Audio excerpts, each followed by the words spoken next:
Welcome students. आज हम BCom part first ABST first paper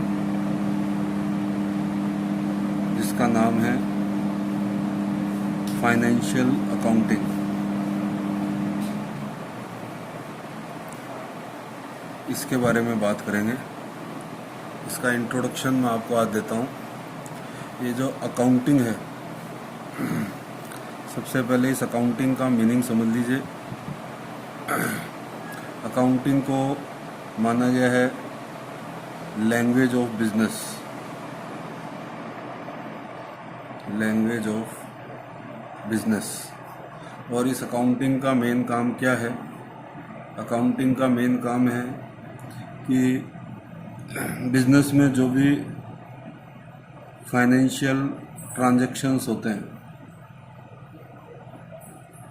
जो भी वित्तीय लेन देन होते हैं, उन समस्त वित्तीय लेन देनों को दर्ज करना। दर्ज करने का मतलब अभिलेखन करना, रिकॉर्डिंग करना। ये पहला काम अकाउंटिंग का। और रिकॉर्डिंग करने के पश्चात उनका वर्गीकरण करना, क्लासिफिकेशन, और क्लासिफिकेशन के पश्चात उनका संक्षिप्तीकरण करना, संक्षिप्तीकरण समराइजिंग,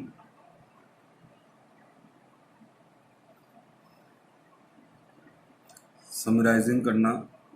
उसके बाद उनकी समीक्षा करना या विश्लेषण करना, यानी कि एनालाइजिंग।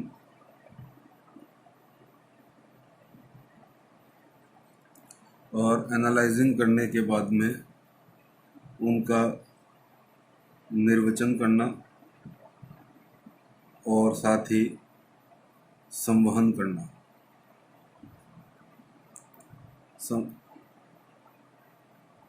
संवहन करने को कहते हैं अपन कम्युनिकेटिंग, और इंटरप्रेटिंग। अब इस बात को पूरे ढंग से एक बार वापस समझिए कि अकाउंटिंग के अंदर केवल उन्हीं लेन देनों को दर्ज किया जा सकता है जिसको अपन मुद्रा के अंदर मापा जा सके।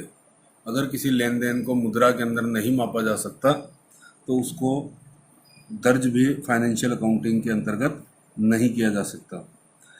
अब रिकॉर्डिंग करने का काम, रिकॉर्डिंग, अभिलेखन, दर्ज करना। जो छोटा व्यापारी होता है वो तो आप सब जानते हैं कि वो किस में दर्ज करता है, जर्नल के अंदर। और जो बड़ा व्यापारी है वो जर्नल के साथ में सहायक पुस्तकें रख लेता है, subsidiary books, purchase book, sales book, purchase return, sales return, BR book, bills payable book.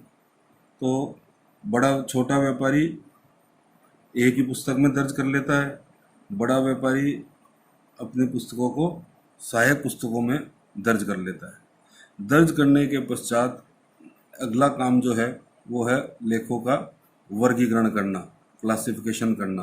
Classification का मतलब होता है कि एक जैसे लेन देनों को एक ही जगह के ऊपर दर्ज करना, एक ही जगह के ऊपर संग्रहित करना।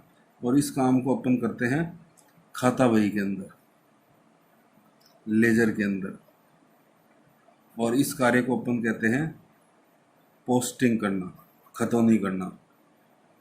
परचेज से संबंधित सारे लेन देन एक जगह पे आ जाएंगे परचेज अकाउंट में। सेल्स से संबंधित सारे लेन देन एक खाते में आ जाएंगे सेल्स अकाउंट के अंदर। जैसे अपन ने एक परचेज अकाउंट बनाया, एक सेल्स अकाउंट बनाया, सैलरी अकाउंट बनाया, तो ये सारे लेन देन इससे संबंधित एक जगह पर आ जाएंगे। इसको अपन कहते हैं वर्गीकरण का कार्य करना। तो वर्गीकरण का कार्य कहाँ पे किया जाएगा? खाता बही के अंदर किया जाएगा। इस प्रक्रिया को क्या कहेंगे? पोस्टिंग करना। तो सबसे पहले वित्तीय लेन देनों को दर्ज कर दिया गया। दर्ज करने के बाद में उनका खाता बही में वर्गीकरण कर दिया गया। वर्गीकरण करने के पश्चात उनका संक्षिप्तीकरण, समराइजिंग का कार्य आता है। समराइजिंग के कार्य में आप जानते हैं कि समराइजिंग का काम के अंदर अपन एक निश्चित समय अंतराल के पश्चात ट्रायल बैलेंस बनाते हैं। ट्रायल बैलेंस के बाद में अपन बनाते हैं फाइनल अकाउंट्स। तो फाइनल अकाउंट्स एक निश्चित तिथि के पश्चात जब बनाए जाते हैं तो उस निश्चित अवधि के समस्त लेखों का संक्षिप्तीकरण हो जाता है।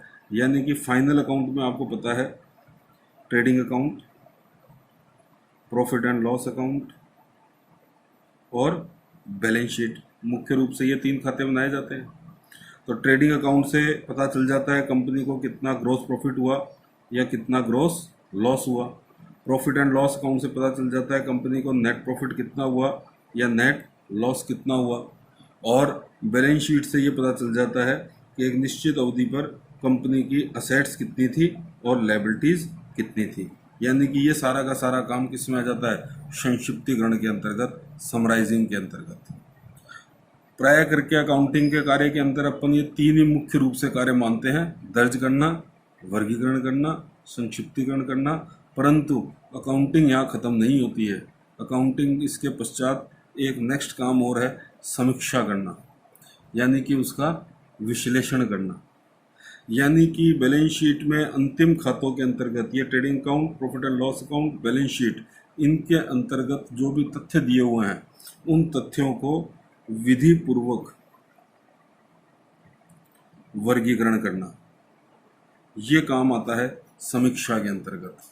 जिससे कि जैसे कि स्थायी संपत्तियों को एक जगह लिखना, करंट असेट्स को एक जगह लिखना, डेटर्स की लिस्ट एक जगह बनाना, क्रेडिटर्स की लिस्ट एक जगह बनाना, जिससे कि समीक्षा की जा सके, अंतिम खातों की समीक्षा की जा सके, उनका विश्लेषण किया जा सके। और उस समीक्षा का जो वर्णन है, वो समीक्षा का वर्णन किस में किया जाएगा? निर्वचन के अंतर्गत किया जाएगा। निर्वचन के अंतर्गत विभिन्न आंकड़ों की समीक्षा कैसे की गई है, उसका प्रारूप क्या था, इस चीज़ का वर्णन इसके अंतर्गत, निर्वचन के अंतर्गत किया जाएगा। जैसे कि आपने देखा होगा फाइनल अकाउंट्स के बाद में उनका रेशियो एनालिसिस किया जाता है, फंड फ्लो स्टेटमेंट्स तैयार किए जाते हैं, कैश फ्लो स्टेटमेंट तैयार किए जाते हैं। ये सारे के सारे कार्य निर्वचन और समीक्षा का ही एक पार्ट है। और चूंकि अकाउंटिंग यहाँ ख़त्म नहीं होती है, अकाउंटिंग इसके पश्चात जो अंतिम कार्य अकाउंटिंग का आता है वो आता है संवहन, कम्युनिकेट करना। बिजनेस से संबंध रखने वाले समस्त पक्षकारों को वो सूचनाएं सही रूप से संवहित हो जाएं, चाहे उसके लिए आपको ग्राफ बनाने पड़े, चाहे उसके लिए आपको डायग्राम्स बनाने पड़े, या उसके लिए अन्य प्रकार से सूचना आपको प्रेषित करनी। किसको प्रेषित करनी है सूचनाएं? व्यवसाय से संबंध रखने वाले समस्त पक्षकारों। और यहाँ पर आकर अकाउंटिंग का कार्य खत्म होता है। तो कुल मिलाकर जो अपन ने अकाउंटिंग है उसको फिर समझ लीजिए। Accounting is a language of business, एक व्यवसाय की भाषा है। और ये भाषा क्या कैसे समझाती है, कैसे कार्य करती है कि इसमें सबसे पहले वित्तीय लेन देन, फाइनेंशियल, देखिए वित्तीय लेन देनों को ही दर्ज किया जा सकता है, ऐसे लेन देन जिसको मुद्रा में मापा जा सके। यदि कोई अमौद्रिक लेन देन हो गया, यानी कि ऐसा लेन देन जिसको मुद्रा में नहीं मापा जा सके, तो उसको हम अकाउंटेंसी के अंदर दर्ज नहीं कर सकते हैं। ये अकाउंटेंसी की एक कमी भी मान जा सकती है कि केवल मौद्रिक लेन देनों को ही दर्ज किया जा सकता है, अमौद्रिक लेन देनों को दर्ज नहीं किया जा सकता। अभिलेखन का कार्य कर दिया जर्नल में या सहायक पुस्तकों में, वर्गीकरण का कार्य कर दिया खाता बही में पोस्टिंग के रूप में, उसके बाद संक्षिप्तीकरण कर दिया, ट्रायल बैलेंस, फाइनल अकाउंट्स बनाकर, समीक्षा, निर्वचन और संवहन। यहाँ पर इतना कार्य करने के ये अकाउंटिंग का एक अर्थ है जो आपको पूर्ण रूप से समझ में आना चाहिए। अब इसके पश्चात एक छोटा सा आपको अकाउंटिंग की ब्रांचेस के बारे में भी पता होना चाहिए कि अकाउंटिंग की ब्रांचेस कौन कौन सी हैं। मुख्य रूप से अभी जो आपने पढ़ी है अभी तक, वो आपने पढ़ी है फाइनेंशियल अकाउंटिंग, वित्तीय लेखांकन। फाइनेंशियल अकाउंटिंग के बाद में अकाउंटिंग की एक अन्य शाखा का जन्म हुआ जिसको अपन जानते हैं कॉस्ट अकाउंटिंग के रूप में, लागत लेखांकन के रूप में। इस ब्रांच का जन्म क्यों हुआ? क्योंकि जैसे जैसे बिजनेस बढ़ा, बिजनेस के प्रारूप में परिवर्तन हुआ, वैसे वैसे बिजनेस करने वाले व्यक्तियों को इस बात की आवश्यकता जरूर महसूस हुई कि हमें जो वस्तु हम उत्पादित कर रहे हैं उस उत्पादित की जाने वाली वस्तु की कुल लागत पता होनी चाहिए, साथ ही प्रति इकाई लागत भी पता होनी चाहिए, साथ ही लागत पर नियंत्रण कैसे किया जा सके या लागत में कमी कैसे की जा सके, ये सारी चीज़ें पता होनी चाहिए। तो ये सारा कार्य फाइनेंशियल अकाउंटिंग के अंतर्गत संभव नहीं था। फाइनेंशियल अकाउंटिंग में क्या क्या कार्य होता है ये मैंने अभी आपको बताया। तो ये सारा कार्य फाइनेंशियल अकाउंटिंग के अंतर्गत संभव नहीं था। इसलिए एक नई ब्रांच का जन्म हुआ अकाउंटिंग की, जिसको अपन कहते हैं कॉस्ट अकाउंटिंग। ये आप सेकेंड ईयर के अंतर्गत पढ़ेंगे ये ब्रांच। इसके बाद एक अन्य शाखा का जन्म हुआ मैनेजमेंट अकाउंटिंग, प्रबंध लेखांकन। इस ब्रांच का जन्म कैसे हुआ, क्या कार्य होंगे? मुख्य रूप से बिजनेस के अंतर्गत जो प्रबंध का कार्य है, मैनेजमेंट का कार्य है, उस मैनेजमेंट के कार्य में नियोजन, प्लानिंग, कंट्रोलिंग, डिसीजन मेकिंग इत्यादि मुख्य कार्य माने गए हैं। नियोजन करना, नियंत्रण करना, निर्णय लेना, ये किसका कार्य है? ये सारा का सारा कार्य किसका है? प्रबंध का कार्य है। और प्रबंध को अपने इन कार्यों का निष्पादन करने के लिए डाटा की आवश्यकता पड़ती है, सूचनाओं की आवश्यकता पड़ती है। वो सारी सूचनाएं उसको प्रोवाइड कराएगा? फाइनेंशियल अकाउंटिंग प्रोवाइड कराएगी, कॉस्ट अकाउंटिंग प्रोवाइड कराएगी। उन सूचनाओं का उपयोग प्रबंध अपने कार्यों के अंतर्गत करे, इसके लिए एक नई शाखा का जन्म हुआ। इस शाखा को अपन कहते हैं मैनेजमेंट अकाउंटिंग।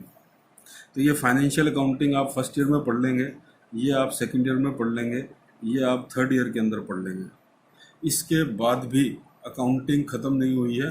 अकाउंटिंग की अनेक सारी अन्य और ब्रांचेज हैं। अन्य ब्रांचेज के अंतर्गत इसकी एक मुख्य ब्रांच है सामाजिक उत्तरदायित्व लेखांकन, सोशल रिस्पॉन्सिबिलिटी अकाउंटिंग। सामाजिक उत्तरदायित्व लेखांकन। व्यवसाय का केवल उद्देश्य लाभ कमाना ही तो है ही है, लेकिन साथ ही साथ में व्यवसाय ने सामाजिक रूप से अपने उत्तरदायित्वों को किस प्रकार से पूर्ण किया, उसकी सामाजिक लागतें क्या रही और सामाजिक लाभ उससे क्या क्या उत्पन्न हुए, इस सारी सूचनाओं का अध्ययन करने के लिए अकाउंटिंग की एक अन्य शाखा बनी, जिसको हम सोशल रिस्पॉन्सिबिलिटी अकाउंटिंग कहते हैं। इसके अलावा एक अन्य शाखा का जन्म हुआ मानव संसाधन लेखांकन, ह्यूमन रिसोर्स अकाउंटिंग।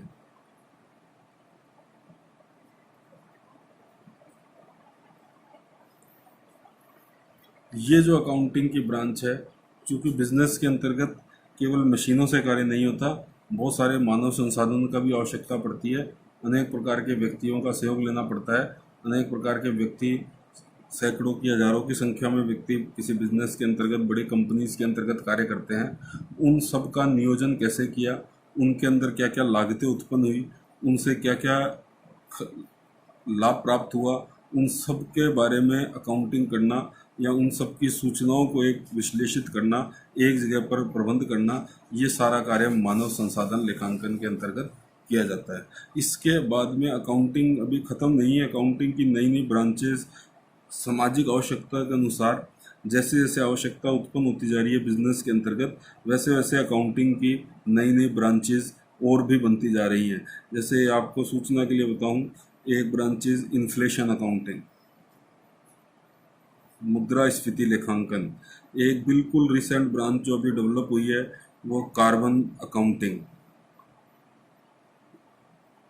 इस प्रकार से इसमें से अभी आप जो अकाउंटिंग की ब्रांचेस पढ़ पाएंगे वो फर्स्ट ईयर में फाइनेंशियल अकाउंटिंग पढ़ पाएंगे, सेकंड ईयर में कॉस्ट अकाउंटिंग, थर्ड ईयर में मैनेजमेंट अकाउंटिंग। ये 3 ब्रांचेज आप बीकॉम तक पढ़ पाएंगे। इन 2 ब्रांचेज का कुछ कुछ उल्लेख आपको एमकॉम के अंतर्गत मिलेगा और बाकी सीए के अंतर्गत ये लगभग ब्रांचेज का अध्ययन किया जा सकता है। तो स्टूडेंट्स, ये आज आपको एक इंट्रोडक्शन दिया मैंने, अकाउंटिंग का एक विहंगम दृश्य आपके सामने प्रस्तुत किया कि अकाउंटिंग का अर्थ क्या है, अकाउंटिंग की ब्रांचेज कौन कौन सी है। अगले सेशन के अंतर्गत अपन अब चालू करेंगे एक next chapter, issue and forfeiture of shares. Thank you, धन्यवाद।